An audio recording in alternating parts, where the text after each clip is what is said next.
Geometric sequences, lesson 3, infinite series.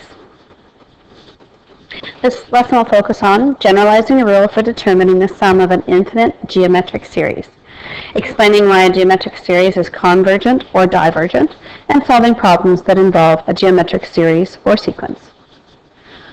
For values of r less than 1, like a fraction, the formula Sn equals T1 r to the n minus 1 over r minus 1 changes, and we use T1 equals 1 minus r to the n over 1 minus r.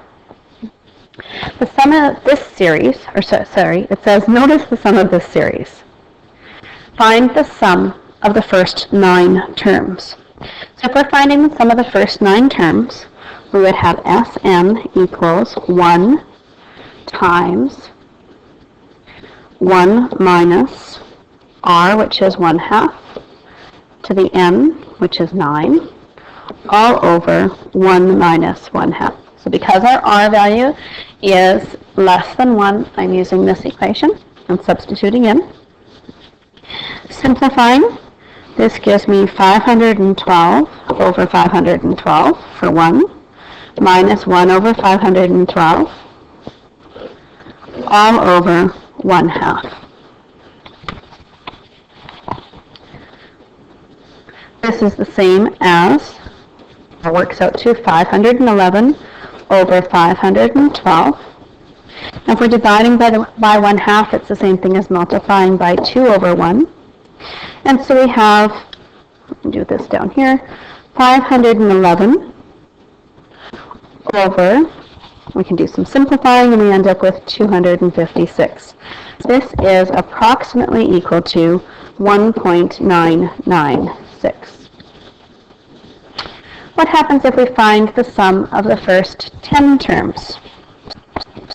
So again, substituting in this time for the first 10 terms, we have 1 times 1 minus 1/2 to the 10, all over 1 minus 1/2.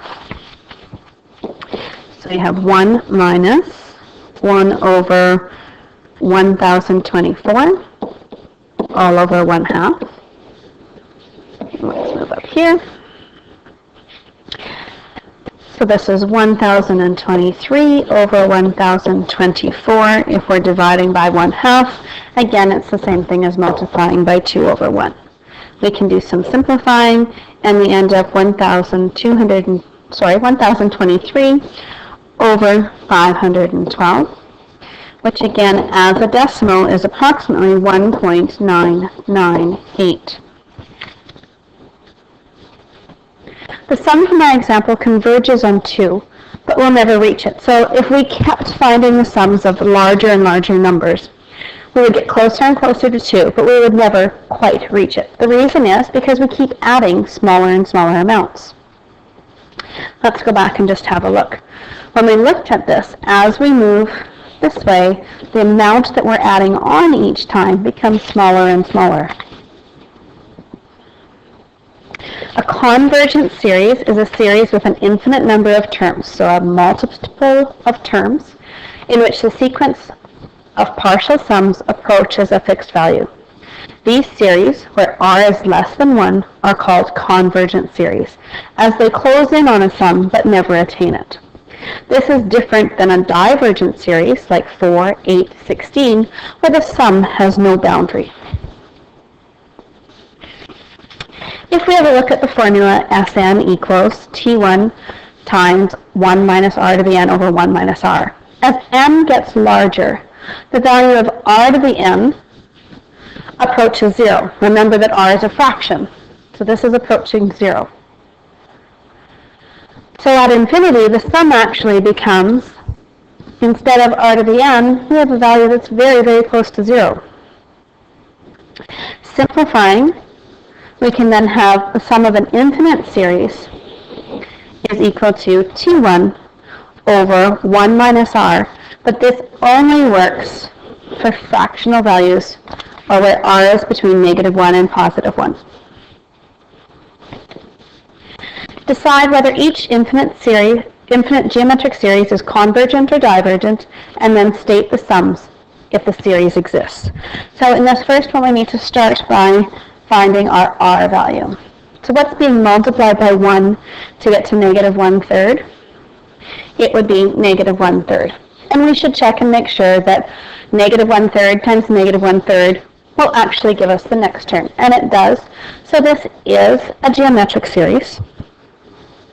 Because R is less than 1, or because it's a fraction here, it is convergent. So our series will converge on a particular number. To find what the sum of that series is, we can use our infinite series sum, which is T1 over 1 minus R. So in this case, it's 1 over 1 minus negative 1/3, which is equal to 1 over 1.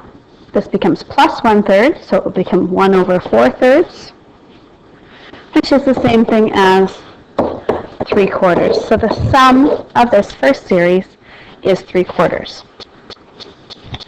In our second example, our R value would be negative 2 because it's larger than 1. This is now a divergent series. We can't find the sum of a divergent geometric series because we don't know when it ends. It goes on forever. The sum will continually get higher and higher. Example number 2. Apply the sum of an infinite geometric series. So assume that the shaded area represents 1/4 of the area of a larger square bordering 2 of its adjacent sides. So this area is 1/4 of the overall. This area is 1/4 of this, and so on. So let's write the series of terms that would represent this situation. So that first large square here is 1/4 of the area of the big square. The next one would be 1/16 of the big square. The third, 1/64, and so on. Our R value is 1/4. T1 is also 1/4. Because our R value is less than 1, between negative 1 and positive 1, it is a convergent series, so I can use our converging series sum. So we end up with T1 over 1 minus R. In our case, this becomes 1/4 over 1 minus 1/4. So this is 1/4 over 3/4. This is the same thing as doing 1/4 divided by 3/4. If we're dividing by fractions, we can change it to a multiplication as long as we take the reciprocal of the second. Simplifying things out, we end up with our sum being equal to 1/3.